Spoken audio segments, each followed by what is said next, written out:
دینی اور Islamic videos کو دیکھنے کے لیے ہمارے چینل عارف نشریات آفیشیل کو سبسکرائب کریں، بیل آئیکن کو ضرور دبائیں تاکہ ہمارے لیٹسٹ ویڈیو آپ تک پہنچتے رہے۔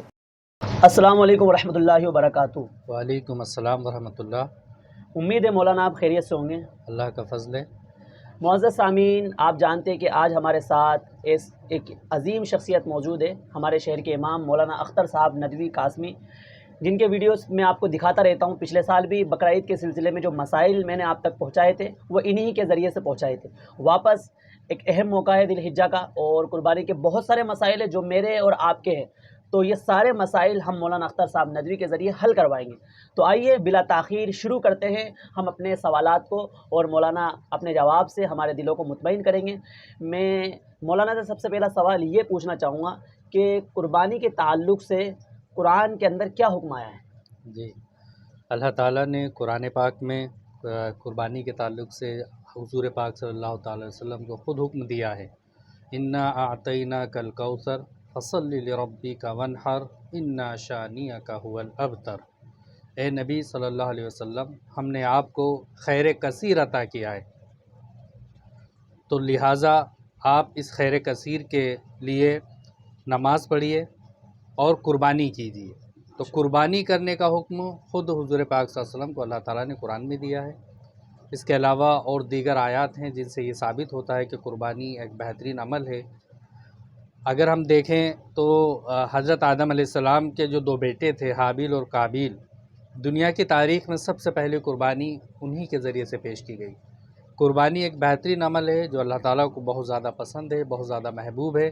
اسی لیے ہم دیکھتے ہیں کہ دنیا کے ہر مذہب میں کہیں نہ کہیں قربانی کا کوئی تصور ضرور پایا جاتا ہے۔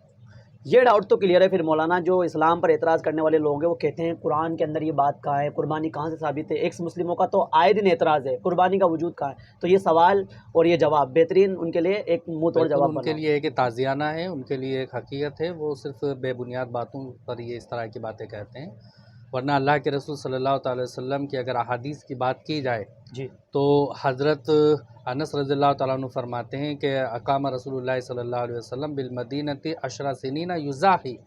اللہ کے رسول صلی اللہ علیہ وسلم نے مدینے میں 10 سال قیام کیا اور ہر سال آپ قربانی کرتے رہے۔ ماشاءاللہ۔ اسی طرح سے ایک دوسرے صحابی ہیں جن سے روایت ہے کہ میں نے خود حضور کو اپنی طرف سے 2 مینڈوں کی، جو چتکبرے مینڈے تھے، ان کی قربانی کرتے ہوئے دیکھا کہ ان کے اوپر آپ گھٹنا رکھ کر جو ہے ان کو ذبح کر رہے ہیں اور بسم اللہ اللہ اکبر سے نہر کر رہے ہیں۔ ماشاءاللہ۔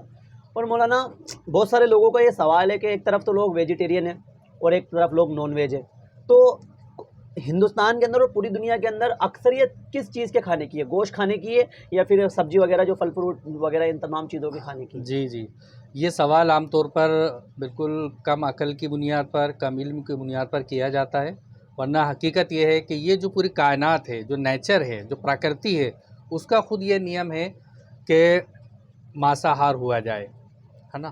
کائنات کا نیم اللہ تعالیٰ نے بنایا۔ سمندر کے اندر جتنی بھی مچھلیاں ہیں، سمندر کے جتنے بھی جانور ہیں، وہ سب ایک دوسرے کو کھاتے ہیں۔ اسی طرح سے پیڑ پودے جن کو ونسپتی کہا جاتا ہے، جن کو جو ہے وہ نیچر کہا جاتا ہے، پرکرتی کہا جاتا ہے، ان میں بھی کچھ پودے ایسے پائے جاتے ہیں جو کیڑوں کو کھاتے ہیں، کیڑے مکوڑوں کو کھاتے ہیں۔ تو اب آپ کہیں گے کہ یہ تو پیڑ پودے ہیں اور یہ خود جنتوؤں کو کھا رہے ہیں، تو حقیقت میں یہ ہے کہ دنیا کا نظام یہ ہے۔ اسی لیے آپ دیکھیں پوری دنیا کے اندر اگر آپ سروے کریں، اگر آپ ڈاٹاز دیکھیں، تو آپ کو ایک بڑی تعداد جو ہے وہ گوشت کھانے والوں کی جو ہے وہ نان ویج کی جو ہے آپ کو ملے گی۔ جی، اچھی بات۔ تو اسی طرح سے اسلام نے یہ جو رکھا ہے یہ بالکل فطرت کے مطابق ہے، نیچر کے مطابق ہے۔ اور مولانا سب سے اہم سوال تو یہ ہے کہ ہمارے ملک کے اندر بہت سارے لوگ قربانی تو کرتے ہیں، لیکن قربانی کے اندر جو اصل چیزیں ان کو اگنور کر دیتے ہیں اور صرف جانور کا ذبح کرنا مقصود سمجھتے ہیں۔ جیسا کہ میں اپنا سوال پیش اس طریقے سے کرنا چاہوں گا کہ قربانی کی جو موٹے موٹے مسائل ہیں، امت کے سامنے وہ سارے مسائل تو ہے، لیکن امت ان کو فالو نہیں کرنا چاہتی۔ جیسا کہ دیکھا جائے تو جانور کا 2 سال کا ہونا، 1 سال کا ہونا، اور اونٹ کی جو عمر ہے، یہ ساری چیزیں امت ان تمام چیزوں سے دور کیوں ہے؟ یعنی امت ان تمام چیزوں کی معلومات حاصل کرنا کیوں نہیں چاہتی ہندوستان کے مسلمانوں میں خاص؟ اصل میں کم علمی کی بنیاد پر لوگ دیکھا دیکھی میں صرف روایتی انداز سے کہ ہمارے گھر میں، خاندان میں، پڑوس میں، محلے میں مسلمان قربانی کرتے ہیں تو گویا کہ ہمیں بھی کرنا ہے، جبکہ ہونا یہ چاہیے کہ اسلام کا ہمارا کوئی بھی عمل ہو ہم اس کی تحقیق کریں خود بھی. جی اسی لیے تو آپ دیکھیے کہ یہ جو باطل پرست طاقتیں وہ کنفیوژن کریٹ کر کے ہمیں بہت جلدی ورگلا دیتے ہیں. بے شک. کیوں؟ کیونکہ ہمارا خود اس پہ پختہ ایمان نہیں ہوتا ہے, جی خود ہم ان چیزوں کو نہیں سمجھ رہے ہوتے ہیں. آج یہی تو ایک بڑا المیہ ہے کہ مسلم لڑکیاں جو غیروں کے ساتھ جا رہی ہے اس کا بھی یہی المیہ ہے, کیونکہ خود انہوں نے اسلام کو ڈیپلی نہیں سمجھا ہوتا ہے, خود انہوں نے اسلام کے اصولوں کو ڈیپلی نہیں سمجھا ہوتا ہے. تو اس لیے ہر اسلام کے اصول کو, ہر اسلامی عبادات کو, ہر اسلامی کام کو, کاز کو ہمیں خود سمجھنا چاہیے.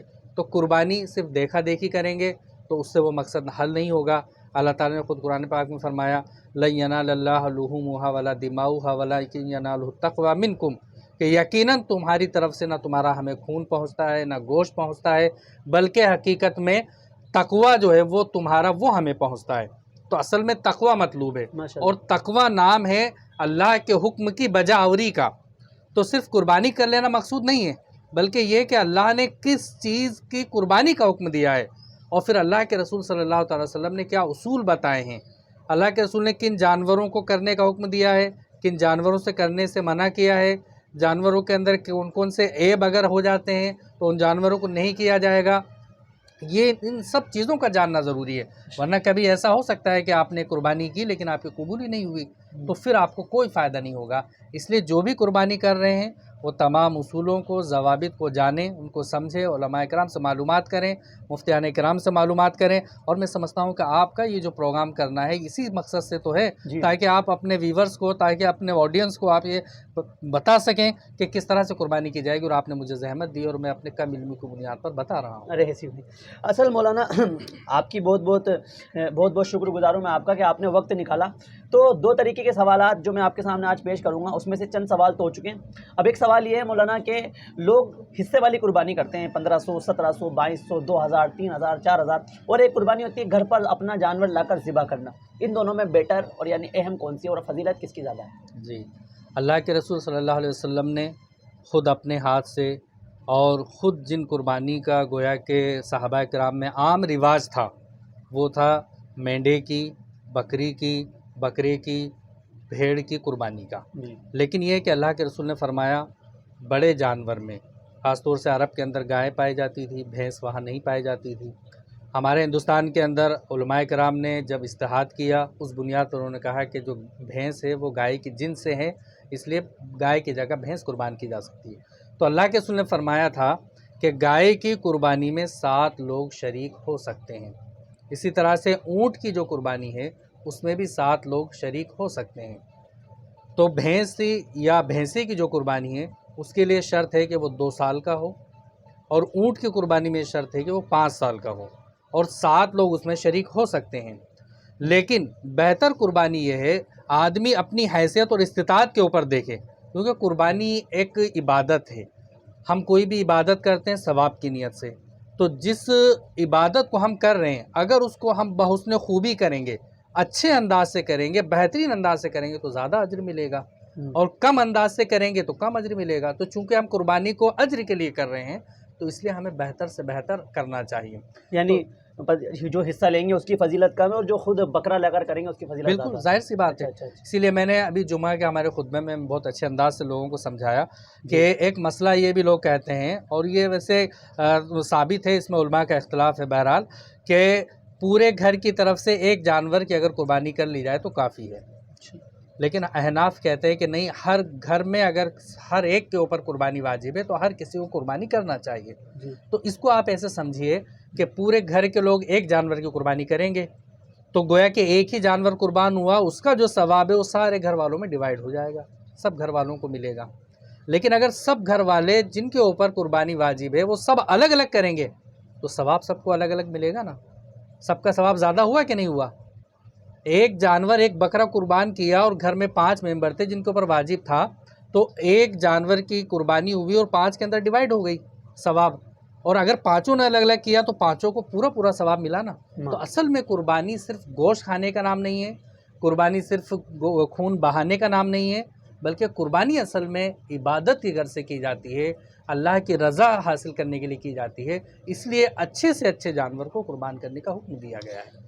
بہت شکریہ مولانا. اب آپ نے وہ سارے جواب دے دیے جو کہ اختلاف والے جواب تھے، یعنی دشمنان اسلام کے. اب ہم وہ سوال شروع کریں گے جو امت کے سوالات ہیں. کافی سارے لوگوں کے سوالات آئے تھے انسٹاگرام پر جو میں نے ویڈیو اپلوڈ کیا تھا.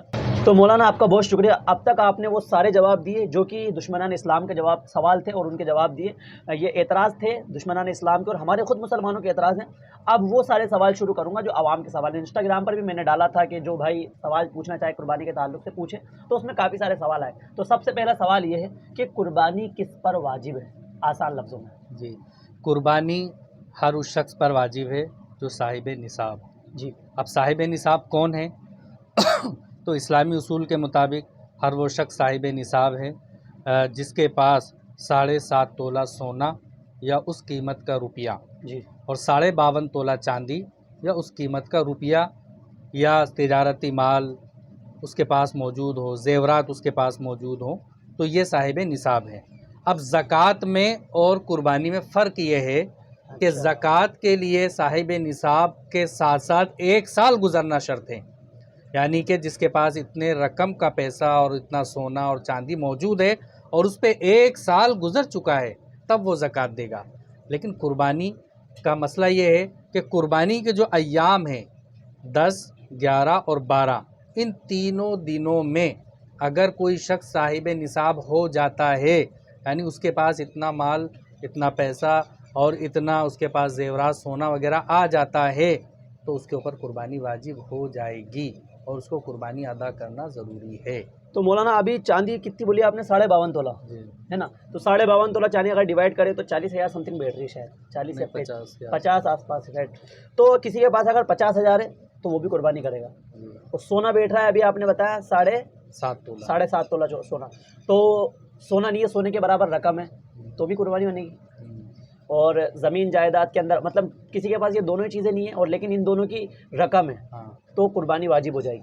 اب امت کے اندر تھوڑا بہت ہی انتشار یہ پھیلتا، کنفیوژن یہ ہوتی ہے کہ مان لیجئے کسی کے پاس کیا کہتے ہیں چاندی نہ ہو، صرف سونا ہو تو بھی قربانی بنے گی، اور کسی کے پاس سونا نہ ہو، چاندی نہ ہو تو بھی. مطلب میرے ذہن میں ایک سوال تھا، میرا خود کا ذاتی سوال ہے اور میں بھی عوام کے سامنے پیش کرنا چاہتا تھا کہ کسی کے پاس یہ دونوں چیزیں نہیں ہیں اور ساتھ ساتھ میں مال ہے تو اس کے اوپر قربانی بنے گی یا نہیں بنے گی؟ جی، اب دیکھیے یہ سوال بہت اہم ہے جو آپ نے کیا ہے. یہ زکوٰۃ کے تعلق سے بھی آتا ہے. زکوٰۃ کے موقع پر بھی لوگ یہ سوال کرتے ہیں کہ بھئی اللہ کے رسول کے زمانے میں سونا اور چاندی جی کا تقریباً کہیں نہ کہیں دونوں، ایک طرف 52.5 تولہ ہے، ایک طرف 7.5 تولہ ہے، اور دونوں کہیں نہ کہیں سملر ہوتے تھے. جی لیکن آج جو ہے زمین و آسمان کا فرق آ گیا ہے نا. آج تو بہت ہی زیادہ فرق ہے. 52.5 تولہ چاندی کا مطلب 600 گرام کے آس پاس بیٹھتی ہے نا، اور اس کی قیمت تقریباً 40 سے 50 ہزار کے درمیان ہوگی. ٹھیک ہے. اور سونے کی اگر ہم بات کریں گے تو سونے کی قیمت جائے گی 2.5 لاکھ سے بھی زیادہ، اور بھی زیادہ چلی جائے 5 لاکھ تک چل جائے گی. ہاں، ہے نا. تو یہ ایک تو یہ کہ جس کے پاس اگر سونا ہے تو اتنا ہے اور چاندی ہے تو اتنا ہے، تو پھر اس میں کس کا اعتبار کریں گے؟ تو علماء کرام کا یہ کہنا ہے کہ اگر صرف سونا ہی سونا ہے تب تو اسی کا اعتبار ہوگا، اور صرف چاندی ہی چاندی ہے تو چاندی کا اعتبار ہوگا. لیکن اگر کسی کے پاس دونوں مکس اپ ہے، سونا بھی ہے اور چاندی بھی ہے، ٹھیک ہے نا، تو پھر چاندی کے رقم کا اعتبار کیا جائے گا. چاندی کی رقم کا اعتبار کیا جائے گا. مثال کے طور پر کسی کے پاس 25 تولہ چاندی تھی اور 2 تولہ سونا تھا. اب دونوں کی رقم ملائی جائے گی تو وہ رقم جو ہے چاندی کی مقدار سے زیادہ ہو جائے گی. بھئی چاندی کی ٹوٹل 52.5 تولہ کی ہو رہی ہے 40,000 سے اوپر، لیکن کیونکہ اس کے پاس 25 تولہ تو چاندی ہے اور 2 تولہ سونا ہے، تو دونوں کو 2 تولہ سونا ہی بلکہ زیادہ کا ہو رہا ہے، تو وہ چاندی کے ساتھ ملا کر تو زیادہ ہو جائے گی. لیکن بہرحال اگر دونوں کو جوڑیں گے، یا یہ کہ کسی کے پاس ہوئی مان لو 50,000 60,000 ہوئے، ٹھیک ہے نا، قیمت چاندی کی اور سونے کی تھی، یہ 1 تولہ سونا تھا اور تھوڑی سی چاندی تھی، تو اب اگر وہ قربانی، کیونکہ اس کے اوپر قربانی ہو گئی چاندی کے مقدار کی وجہ سے، چاندی کی قیمت کی وجہ سے. لیکن ایک مسئلہ اور میں جو آپ نے پوچھا نہیں ہے اس کو کلیئر کرنا چاہتا ہوں، وہ یہ ہے کہ اب جس کے پاس کل رقم ہوئی 60,000، ٹھیک ہے، تو اب 60,000 روپے اس کے پاس ہوئے ہیں. اب آپ کہہ رہے ہیں کہ اس کو قربانی کرنا چاہیے. قربانی کرنے کے لیے وہ بکرا خریدنے جاتا ہے تو اچھا بکرا ملتا ہے 25,000 کا، 30,000 کا، 35,000 کا، ٹھیک ہے. اب 60,000 میں سے وہ سپوز کریے کہ وہ 20,000 کا یا 25 کا بکرا لے آتا ہے، اس کے بعد 10-5 اور اوپر سے خرچ ہو جاتے ہیں، تو گویا کہ آدھی زیادہ رقم اس کی اس میں خرچ ہو گئی، صرف اس کے پاس آدھی رقم بچی. تو اب وہ اس کے لیے سروائیو کے لیے کم ہے، تو اسی لیے جو پہلے والی جو بات تھی کہ جو قربانی میں حصہ لینے والی جو بات ہے، 7 لوگوں کے بڑے جانور میں شریک ہونے والی جو بات ہے، وہ ہمیں یہاں سمجھ میں آتی ہے جو اللہ کے رسول نے بتائی ہے کہ جس کے پاس کم مقدار پیسہ ہے تو کم سے کم وہ حصہ لے لے تاکہ وہ اس ثواب سے محروم نہ رہے۔ جی ہاں، یہ ہے پورا کی پورا۔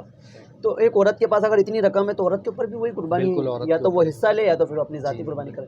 اچھا مولانا، اب اگلا سوال یہ ہے کہ قربانی کے تعلق سے ایک چیز یہ ہے کہ ہم جانور کو کس رخ پر لٹائیں، مطلب پورا ہمارا جانور کا رخ کدھر ہو، ٹانگیں کدھر ہو، یہ کلیئر کر دیں تاکہ لوگوں کو آسانی ہو جائے۔ جی اس کے لیے تو میں آپ کو یہ مشورہ دوں گا کہ میں ایسے بتاؤں گا تو شاید سمجھ میں نہ آئے لوگوں کے، اس کے لیے باقاعدہ فوٹو کی شکل میں جو ہے وہ بہت سارے واٹس ایپ وغیرہ پہ موجود ہیں، تو اس سے بہت آسانی ہوگی کہ اس میں یہ رہتا ہے کہ جو چہرہ ہے وہ کعبے کی طرف گھمایا جاتا ہے، گردن کعبے کی طرف ہوتی ہے، اور پیر جو ہے نا وہ دونوں ادھر نکال دیے جاتے ہیں، دوسری طرف کدھر بھی نکلے۔ ہاں، اور اسی طرح سے جانور کو ایسے لٹا کر قبلے کی طرف کرتے ہوئے اور سیدھے ہاتھ سے ایک چھری پھیر کر بسم اللہ اللہ اکبر کہہ کر ذبح کر دیا۔ کتنی بار کہنا چاہیے بسم اللہ اللہ اکبر؟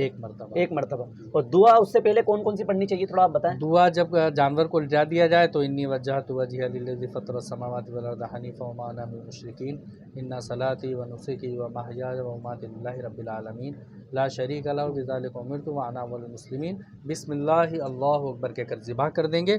اس کے بعد پھر جو دوسری دعا ہے وہ پڑھی جاتی ہے اللہم تقبل کما منا، اس طرح سے جو دعا ہے وہ قربانی کے بعد پڑھی جائے گی۔ وہ قربانی کے بعد اس میں نام لیا جاتا ہے۔ اب قربانی کے تعلق سے اتنا تو ہو گیا کہ جانور کا رخ کدھر کرنا ہے، چھری کس کو پھیرنا ہے۔ مولانا اب ایک اہم سوال یہ ہے کہ گوشت کی جو ترتیب ہے کس طریقے سے دی جائے۔ بہت سارے لوگ غلطی کر بیٹھتے ہیں، بہت بڑی غلطی۔ 3 حصے کس طریقے سے کیے جائیں، بکرے کو 3 طرف، یعنی ایک حصہ ادھر ایک حصہ ادھر، اس طریقے سے یا تول کر ڈیوائیڈ کیا جائے؟ جی بھئی، اس میں جو علماء کرام ہیں، اکابرین ہیں، وہ یہ کہتے ہیں کہ گوشت کو پہلے پورا گوشت کو ایک جگہ جمع کیا جائے کٹنے کے بعد، اس میں کلیجی بھی ہو، گردہ بھی ہو، ساری چیزیں ایک ساتھ ہوں۔ اس کے بعد اس کو تول کر 3 حصوں میں برابر تقسیم کیا جائے، ایک حصہ گھر والوں کے لیے، ایک حصہ رشتہ داروں اور احباب کے لیے، اور ایک حصہ غربا اور مساکین کے لیے تقسیم کیا جائے۔ تو یہ بہتر ہے، افضل ہے، اچھا طریقہ ہے۔ لیکن عام طور پر لوگ کیا کرتے ہیں کہ جو کلیجی ہے، گردہ ہے، وہ تو خود اپنے یہاں بنا لیتے ہیں، اپنے یہاں کھا لیتے ہیں، اور دیگر جو چیزیں ہوتی ہیں دوسرا گوشت وہ تقسیم کرنے کے لیے رکھتے ہیں، تو یہ بہتر نہیں ہے۔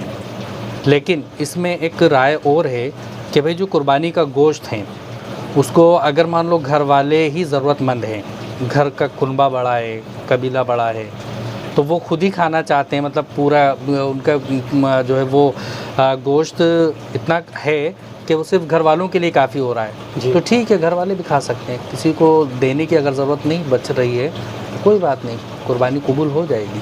اور ایک اختلافی مسئلہ ہے، اس کو یہاں پر پوچھنا نہیں چاہتا تھا لیکن پھر بھی بہت سارے لوگ پوچھنے کے خواہش مند ہے، قربانی کتنے دن کرے؟ عید، باسی، تیواسی، 84، یعنی 4 دن کرے یا 3 دن کرے؟ جی اس میں جو ہے احناف کے یہاں جو ہے وہ قربانی 3 دن تک ہے، 10، 11 اور 12۔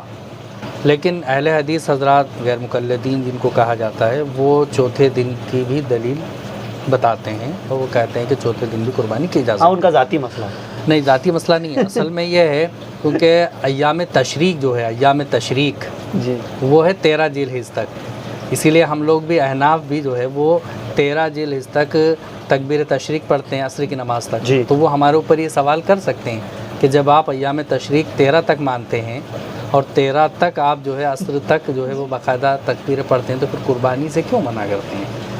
تو بہرحال اللہ کے رسول وسلم بہت ساری احادیث ہیں، یہاں اس کا موقع نہیں ہے کہ کھول کر سب بتائی جائے۔ تو احناف کے یہاں 12 تک قربانی ہے اور دیگر لوگ کچھ بھی 13 تک کرتے ہیں۔ ہاں، یہ انسان کے اوپر ہے، وہ کس چیز کو فالو کرتا ہے اور کس پہ اس کا دل راضی ہوتا ہے۔ جی ٹھیک ہے۔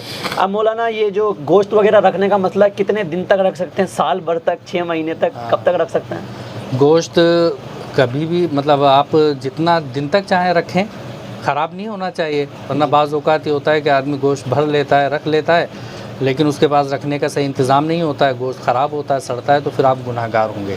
لیکن اگر آپ کے پاس انتظام ہے تو آپ 1 مہینہ، 2 مہینہ، 3 مہینہ، سال بھر تک بھی گوشت کو رکھ سکتے ہیں۔ رکھتے ہیں کہ لوگ؟ بالکل رکھتے ہیں، اور اس سے یہ کہ دوسروں کا حق نہ مارا جائے، جو آپ کے آس پاس ہے، پڑوس ہے، غربا ہے، مساکین ہے، پہل یہ ہونا چاہیے کہ ان تک پہنچے۔ اور کس ایپ کی وجہ سے جانور کی قربانی جائز نہیں ہوتی، وہ بھی تھوڑے بہت آپ پیش کر دیں۔ جی اللہ کے رسول صلی اللہ علیہ وسلم نے ایک حدیث کے اندر تو بڑے طور پر 4 طرح کے جانوروں کی قربانی نہیں ہو پائے گی، اس کے بارے میں فرمایا۔ ایک یہ کہ جو لنگڑا ہو، ٹھیک ہے نا جی، جو لنگڑا ہو، اور لنگڑا اس کا اتنا واضح ہو کہ وہ ہر کوئی اس کو دیکھ کر کہہ دے کہ لنگڑا ہے، یعنی اس کی تشریح اس طرح سے کی گئی کہ جانور کے 4 پیر ہوتے ہیں تو وہ 3 ہی پیر ٹکا رہا ہے، چوتھا پیر نہیں ٹکا رہا ہے، تو پھر اس کو قربانی نہیں ہوگی۔ اگر لیکن وہ چوتھا پیر ٹکاتا ہے، اس کو ٹیک کر اور لنگڑا کر چلتا ہے تو قربانی ہو جائے گی۔ اچھا، دوسرا یہ ہے کہ جو اندھا ہو، جس کو نظر ہی نہ آتا ہو، دکھتا ہی نہ ہو، چارہ اس کے سامنے رکھا گیا ہے، اس کے سامنے دانہ رکھا گیا ہے لیکن اس کو دکھ نہیں رہا ہے، تو ایسے جانور کی قربانی نہیں ہوگی۔ ہاں یہ کہ اس کا کانا پن ہے اور لیکن اس کو دکھتا ہے، نظر آتا ہے، تو پھر اس کی قربانی ہو جائے گی۔ تیسرا یہ کہ ایسا مریض جانور ہے، بہت ہی زیادہ بیماری میں مبتلا ہے، بہت زیادہ مریض بیمار ہو چکا ہے، تو بھی اس کی قربانی نہیں ہوگی، ٹھیک ہے۔ اور چوتھا یہ کہ اتنا کمزور جانور ہے، بالکل لاگر ہے، پیٹ بالکل اس کا چپکا ہوا ہے، بالکل ایک دم سوکھا ہوا ہے، اس کی بھی قربانی نہیں ہوگی، کیونکہ اللہ رسول نے فرمایا کہ اس کے ہڈیوں میں گودا ہی نہیں بچا ہے، یعنی اتنا زیادہ سوکھا ہوا جانور ہے۔ تو اس طرح سے بڑے طور پر جانوروں کی قربانی نہیں ہوتی۔ اور ایک اور سوال یہ کہ قرض لے کر قربانی کرنا جائز ہے یا ناجائز؟ جی قرض لے کر قربانی آدمی کر سکتا ہے تب جب کہ اس کے پاس اور بہت سے قرض نہ ہوں پہلے کے، اور اس کو یہ امید ہو کہ بھئی میں اتنا سا قرض لے کے فلاں جو ہے وہ چکا دوں گا، اس کو پوری امید ہے، اس کے پاس پورے اسباب ہیں، تو پھر وہ قربانی قرض لے کر قربانی کر سکتا ہے۔ لیکن اس کے کوئی اسباب سامنے نہیں ہیں چکا پانے کے، کوئی امید نہیں ہے، تو پھر ایسے آدمی کو قرض لے کر قربانی نہیں کرنا چاہیے۔ اور یہ جو بات ہے کہ لوگ کہتے ہیں قربانی واجب ہے، اور یہ تو حقیقت ہے کہ قربانی واجب ہے، جی فرض ہی نہیں ہے، جی تو بعض مرتبہ لوگ واجب کی وجہ سے ترجیح نہیں دیتے، دھیان نہیں دیتے۔ پہلی بات تو ہماری حالت تو یہ چکی کہ ہم فرض واجب کے اندر فرق ہی نہیں کر پا رہے، جی تو کیا قربانی اگر کوئی بندہ نہیں کرے گا تو کیا اس کو گناہ کم پڑے گا یا گناہ بہت زیادہ پڑے گا؟ جی قربانی یقیناً واجب ہے، لیکن یہ شاعر اسلام میں سے ہے، یعنی کہ اسلام کے جو نمایاں جو شاعر ہیں ان میں سے قربانی ہے۔ اللہ تعالیٰ نے خود اس کا حکم دیا، حضور نے ہمیشہ اس کو کیا، مسلمانوں کی ایک خاص پہچان ہے نا، تو اس لیے ہر آدمی کو چاہیے کہ جس کے پاس استطاعت ہو، حیثیت ہو، تو وہ یقیناً قربانی کرے۔ لیکن اگر کوئی آدمی استطاعت کے باوجود قربانی نہیں کرتا ہے تو یقیناً وہ گناہ گار ہے، کیونکہ اللہ کے رسول کی ایک صاف حدیث موجود ہے جس میں حضور نے فرمایا کہ جس کے پاس وسعت ہو، استطاعت ہو، لیکن اس کے باوجود وہ ولم یزاہی، وہ قربانی نہ کرے، تو لا یقربن مصلانا، تو وہ ہرگز ہماری عیدگاہ میں نہ آئے۔ اتنی زبردست وعید اللہ کے رسول کی موجود ہے اس شخص کے لیے جو حیثیت رکھنے کے باوجود قربانی نہ کرے۔ تو اس سے یہ پتہ چلتا ہے کہ قربانی بہت اہم عبادت ہے جس کو کرنا چاہیے، اور نہ کرنے پر یقیناً وہ گناہ گار ہوگا۔ اور ایک سوال، کیا غیر مسلم کے ذریعے سے جانور ذبح کروا سکتے ہیں، اور حصے وغیرہ جو کاٹا پیٹی ہوتی ہے سارا کام غیر مسلم سے کروا سکتے ہیں، نہیں کروا سکتے؟ غیر مسلم سے ٹکڑے کٹوا سکتے ہیں، کھال اتروا سکتے ہیں، لیکن نہر کرنے والی جو بات ہے، ذبح جو کرنے والی بات ہے، وہ صرف اور صرف مسلمان ہی کے ذریعے سے ہو سکتی ہے۔ اور بہتر یہ ہے کہ جس کی طرف سے قربانی کی جا رہی ہے، جس کے اوپر قربانی واجب ہے، وہ خود اپنے ہاتھ سے ذبح کرے۔ اور ایک سوال، کیا غیر مسلموں کے اندر، یعنی جو ہمارے ملک میں ہندو، سکھ، عیسائی وغیرہ جتنے بھی غیر مذہب کے لوگ رہتے ہیں، ان کو گوشت دے سکتے ہیں یا نہیں دے سکتے؟ جی اس میں یہ بھی بہت اہم مسئلہ لوگ پوچھتے ہیں کہ غیر مسلم کو، دیکھیے جو 3 حصے والی جو بات تھی، تو ایک حصہ گھر والوں کے لیے، دوسرا دوست احباب اور رشتہ داروں کے لیے، اور تیسرا غربا مساکین کے لیے۔ تو اگر ہم یہ سمجھیں کہ غربا اور مساکین کا جو حصہ ہے اس حصے کو ہم اپنے کسی دوست کو، غیر مسلم کو دے دیں، تو یہ بالکل بھی مناسب نہیں ہے، اس سے حصہ کا ادائیگی نہیں ہوگی۔ ہاں البتہ یہ بات ضرور ہے کہ جو حصہ ہمارا اپنا ہے، جو حصہ ہمارا اپنا ہے، گھر والوں کا ذاتی حصہ، اس میں سے اگر ہم کسی اپنے خاص غیر مسلم ملنے والے کو، جو ہمارا دوست ہو سکتا ہے، جو ہمارا پڑوسی ہو سکتا ہے، جو ہمارے کاروبار کا شریک ہو سکتا ہے، اس کو اگر ہم دے دیں، اس کو ہم کھلا دیں، تو یہ ہو سکتا ہے، اس کی گنجائش ہے۔ بہت بہت شکریہ مولانا، سارے سوال بہت اہم سوال تھے اور آپ نے ان کے بہترین جواب دیے۔ اب آخری اور اہم چیز یہ میں آپ سے پوچھنا چاہوں گا، جو عرفے کا روزہ ہے اس کی کتنی فضیلت اور اس کی کتنی برکت ہے، تاکہ جو لوگ دیکھ رہے ہیں، جنہوں نے روزہ رکھا ہے یا جنہوں نے نہیں رکھا ہے، ان کو اس کے بارے میں تھوڑا علم ہو جائے. اس کی تھوڑی آپ وضاحت کریں. جی جی، عرفہ کا جو دن ہے بڑا اہم دن ہے، اور اس دن تمام حجاج کرام عرفات کے میدان میں موجود ہوتے ہیں، اور یہ بڑا ہی اہم دن ہے کیونکہ خود عرفات اور عرفہ کے موضوع پر اگر کیونکہ یہ آخری سوال ہے، ہمارا وقت تقریباً پورا ہو رہا ہے، جی جی ورنہ اسی پہ بڑی بات ہو سکتی تھی. جی لیکن بہرحال آپ نے چونکہ صرف روزے کے متعلق سوال کیا ہے، اللہ کے رسول صلی اللہ علیہ وسلم کے کئی احادیث موجود ہے. حضرت ابو قتادہ رضی اللہ تعالیٰ عنہ کی حدیث مسلم شریف کے اندر بھی موجود ہے، ترمذی شریف کے اندر بھی موجود ہے. جو مسلم شریف کے اندر بہت شارٹ انداز میں ہے کہ ان قتادہ رضی اللہ تعالیٰ عنہ قال ان رسول اللہ صلی اللہ علیہ وسلم سئل عن صوم یوم عرفہ، سئل عن یوم صوم عرفہ، کہ ہم نے اللہ کے رسول صلی اللہ علیہ وسلم سے یوم عرفہ کے بارے میں، روزہ رکھنے کے بارے میں پوچھا، تو آپ نے فرمایا فقال یکفر السنۃ الماضیہ والباقیہ، کہ یہ روزہ سال رواں اور سال گزشتہ کے گناہوں کا کفارہ ہے. ماشاء اللہ. یعنی کہ 2 سال کے گناہوں کا کفارہ وہ یوم عرفہ کے روزہ ہے. اس لیے یوم عرفہ کے روزے کی بڑی اہمیت و فضیلت ہے، اس کو ہمیں رکھنا چاہیے. اللہ تعالیٰ ہم سب کو اس کی توفیق نصیب فرمائے. تو معزز سامعین، یہ تھے ہمارے ساتھ جناب اختر مولانا صاحب ندوی قاسمی، جن کے ذریعے ہم نے قربانی کے وہ مسائل حل کروائے جو کافی اہم تھے. تو امید ہے آپ لوگوں کو یہ انٹرویو اور مولانا کے سوالوں کے جواب پسند آئے ہوں گے. اگر آپ کو یہ ویڈیو اور یہ تمام مسائل اچھے لگے تو آپ اس کو دوسروں تک شیئر کریں اور ان تمام باتوں پر عمل کرنے کی کوشش کریں. السلام علیکم ورحمۃ اللہ وبرکاتہ.